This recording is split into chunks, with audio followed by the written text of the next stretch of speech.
Muchas gracias a todos los que habéis hecho posible que mi testimonio sea escuchado en este acto en Naciones Unidas. En primer lugar, presentarme, ya me han presentado, soy Ángel Carromero, soy un político español, representante de las juventudes del Partido de Gobierno de España, y no podía no dar palabras de ánimo a los jóvenes venezolanos, porque una de las labores que hemos desempeñado en mi partido en España ha sido manifestarnos en la plaza de Colón en España, organizar manifestaciones delante de la embajada venezolana en Madrid para protestar y para aumentar la presión para que se vea que los jóvenes europeos también, aunque en la lejanía, estamos con vuestra causa. Y lo que yo creo que es muy importante, cuando se llevan a cabo tropelías por parte de gobiernos soberanos sobre su pueblo, los países democráticos no podemos mirar para otro lado y tenemos que levantar la voz para que la presión internacional sea tenida en cuenta y ayudar desde la lejanía en lo que podamos. Por lo tanto, mucho ánimo. Quiero que sepáis que cuando he escuchado vuestras palabras también me he sentido representado. Yo, como ahora contaré, también me preguntaron muchas veces si era de la CIA, y he de decir que no soy de la CIA, aunque simpatizo mucho con el gobierno de Estados Unidos. Por tanto, mucho ánimo. Hoy estoy aquí para hablar de los hechos que ocurrieron hace 2 años en la isla de Cuba. Como muchos de vosotros sabréis, Cuba fue colonia española, por lo tanto los lazos de hermandad y de amistad que tenemos España con todos los pueblos hispanohablantes, y en este caso con Cuba, pues son muy fuertes. Por lo tanto sentimos una especial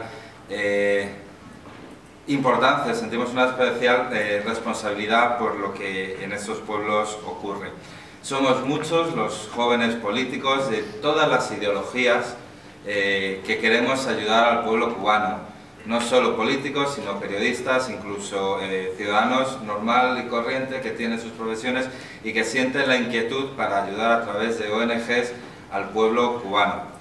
Yo viajé en uno de esos viajes en los que se pretende tomar contacto con la disidencia pacífica, con las personas que piensan de forma diferente al único partido político permitido en la isla de Cuba, que es el Partido Comunista. Es decir, con toda aquella persona que no piensa como el Partido Comunista y que no se les permite pensar de otra forma, pues bueno, va gente de otros países en los que tenemos democracia, en los que cada uno puede pensar lo que quiera, a hablar con ellos y a contarles cómo es una vida en libertad y a apoyarles en lo que podamos. En ese viaje conocí a Osvaldo Payá y a Harold Cepero, que eran los principales disidentes de la isla de Cuba, y tomé contacto con ellos. Durante 3 días vi lo que era el día al día de la isla.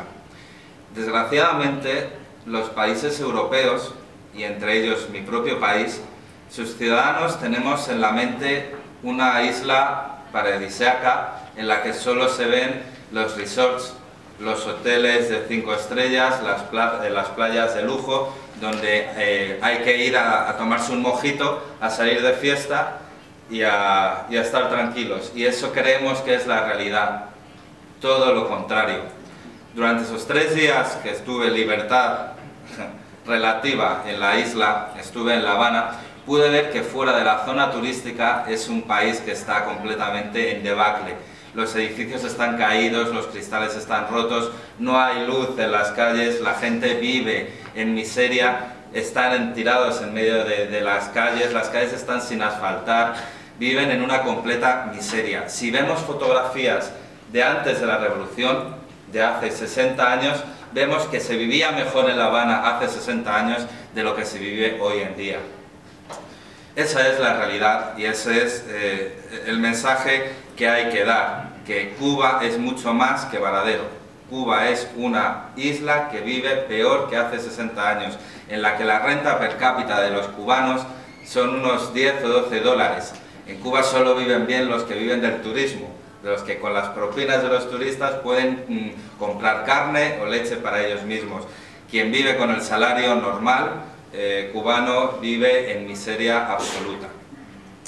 Volviendo al tema por el que hoy se me ha permitido dirigirme a todos vosotros, Osvaldo Payá, que era el líder del MCL, vivía constantemente perseguido, seguido, sitiado en su propio domicilio. Nosotros llegamos allí un jueves y desde ese jueves hasta el domingo recorrimos La Habana, tuvimos visitas con una persona que nunca me olvidaré de ella, la madre de un preso cubano, Rosa se llamaba, que tuvo que sufrir que su hijo fuera encarcelado simplemente porque se negó a delatar qué personas de su barriada eran simpatizantes del movimiento Cristiano Liberación. Por no delatar a la gente que quería libertad, que pensaba como ella, que luchaban por los derechos humanos en la isla, tuvo que ver cómo su hijo era encarcelado. Uno de los objetivos que teníamos era visitar el conjunto de la isla, por lo tanto decidimos viajar a Santiago de Cuba. Nosotros estamos en La Habana, viajamos a la parte oriental de la isla. En ese viaje descubrimos la fatalidad. Osvaldo había sufrido varios atentados contra su vida. 2 meses antes de mi llegada a la isla, él conducía un vehículo en el que circulaba junto a su mujer y fueron sacados de la carretera y más encima se le culpó al propio Osvaldo. Misteriosamente nunca se descubrió quién era el conductor del coche que había impactado contra Osvaldo. Aún así decidimos viajar a la isla. Ese día salimos a las 6 de la mañana y misteriosamente apareció un tuit de un tuitero acólito al régimen en el que se decía que Osvaldo estaba saliendo rumbo a Varadero de vacaciones. Bueno, ¿cómo sabía nadie que estábamos saliendo a esa hora de viaje? No íbamos a Varadero, íbamos a Santiago. ¿Pero por qué sabían que estábamos saliendo? Lógicamente porque estábamos siendo controlados, porque Osvaldo siempre estaba siendo controlado. En ese viaje fuimos perseguidos por varios coches y hasta que uno de esos vehículos nos sacó de la carretera. Una vez que nos sacaron de la carretera, a mí me llevaron en una furgoneta que apareció de la nada. Como todos sabéis, en medio de la isla de Cuba hay pocos vehículos. Bueno, pues había ahí un vehículo con una puerta corredera, uno de los nuevos, esperando a llevarme a un hospital que estaba militarizado. Rápidamente se hizo una versión oficial a lo que es tan fácil rebatir que le pido a todos los que nos oigan que simpaticen con la causa de libertad, que guarden esa simpatía, y a los que simpatizan con la causa de estas revoluciones, que se quiten por un momento la venda de los ojos y que solo atendamos a lo que nos dicta la razón, a las preguntas que les voy a formular. La isla de Cuba vive en un desastre absoluto, no hay ningún tipo de mantenimiento en el interior de Cuba. Como podéis imaginar, la carretera central, que es una carretera que tiene 2 sentidos, no es que tenga baches, es que tiene agujeros. No hay ningún tipo de mantenimiento. Bien, ¿cómo es posible que la versión cubana al principio dijera que yo circulaba a 160 kilómetros? Luego dijera que circulaba a 120. Por último decían que ya iba a 100. Cada vez iban bajando, porque por las pruebas les hacían. Es físicamente inviable que un coche circule por una carretera con agujeros prácticamente sin asfaltar a esas velocidades. Es más, yo circulaba íbamos 4 personas. Osvaldo Payá era una persona mayor, nunca hubiera permitido que eso ocurriera, como bien señala su mujer. Por otro lado, dicen que perdimos misteriosamente el control del vehículo y que chocamos contra un árbol. Bueno, pues el régimen sacó fotografías de ese árbol y les invito a que las miren por Google. Los árboles en Cuba deben de ser de acero, porque si nos dimos un golpe tan fuerte, el árbol debería estar torcido, dañado, magullado. El árbol estaba completamente ileso, completamente tieso, y era un árbol de unos centímetros de grosor. Por otro lado, si nos dimos un golpe tan fuerte, a tantísima velocidad, ¿cómo es posible que los europeos que íbamos dentro del vehículo saliéramos ilesos y los cubanos prácticamente muertos al momento? ¡Qué casualidad también! Más casualidades. Dicen que habían unos testigos a los que adelantamos que iban en un carromato con caballos, otro iba con bicicleta. ¿Cómo es posible que llegaran los testigos después de que apareciera una furgoneta con una puerta corredera en un coche moderno a la mitad de la nada, en la mitad del centro de la isla de Cuba? ¿Dónde estaba esa furgoneta? Estaban esperándonos detrás de un árbol. Otra más, ¿cómo es posible que hospital del medio de la nada estuviera lleno de militares esperándome para cuando yo llegara. Otra más, ¿por qué me llevaron a mí el primero al hospital? ¿No se supone que cuando hay un accidente siempre se lleva a la persona que tiene mayores daños o que su vida corre mayor peligro? Estas son muchas de las incongruencias que hay.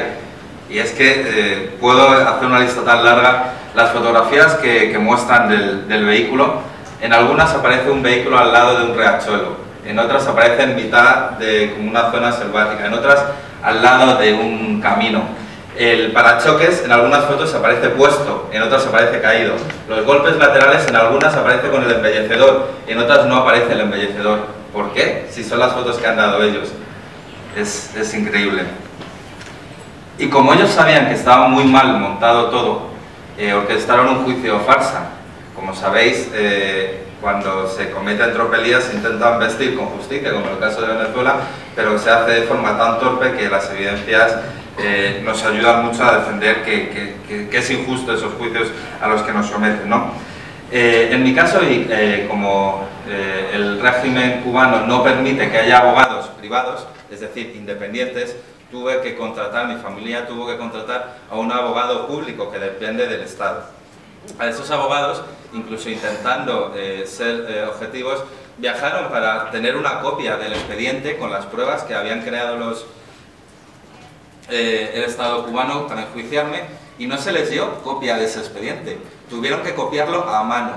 Es decir, un expediente como de 300, 400 hojas con fotografías, no se les fotocopió, tuvieron que transcribirlo y las fotos con un folio, como los niños, calcarlas. ¿Por qué? Porque sabían que si ese expediente era fotocopiado, viajaría fuera de Cuba y peritos independientes lo iban a chequear, iban a ver cuáles eran las incongruencias. Lógicamente, un papel manuscrito no tiene ningún tipo de validez. No es solo esto. Lógicamente, mis abogados pidieron ver el vehículo siniestrado. Creo que si yo estaba siendo acusado de haber sufrido un accidente, de ser conductor de un coche accidentado, mi defensa tendría la obligación de pedir ver ese coche. Bueno, ese coche nunca se vio. Nunca se le permitió ver a mi defensa el coche en el que tuvieron lugar los hechos. Más tarde encontramos que ellos estaban proponiendo peritos militares para armar todas las pruebas en mi contra. Muy bien, nosotros pedimos que también otros peritos examinaran esas pruebas y dieran testimonio, y que incluso con los mismos datos con los que se me intentaba enjuiciar había informes que decían que era inviable su versión. Bien, esos peritos no se pudieron presentar al juicio, y ya no porque fueran extranjeros, es que fueron peritos cubanos de la mejor universidad cubana, que es la CUJAI, a los que se les impidió también prestar testimonio. Y sobre todo, ¿qué se oculta en la autopsia de las dos personas que fallecieron? Han pasado 2 años y las familias no tienen las autopsias. ¿Por qué? ¿Qué se oculta ahí? Por tanto, yo animo a que se me escuche desde la razón y se ponga todas estas preguntas en contexto, ¿no?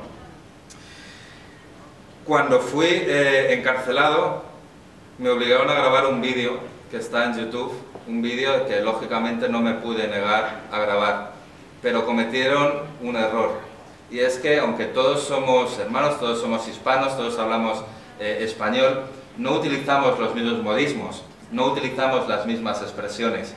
En el vídeo se puede comprobar que yo hablo con latinismos, como hablan los cubanos. Un español nunca dice accidente en tránsito. Nunca, en ninguna parte de España, ni sabemos que se dice así. Sin embargo, en el vídeo se puede ver cómo estoy leyendo, cómo estoy diciendo que sufrí un accidente en tránsito.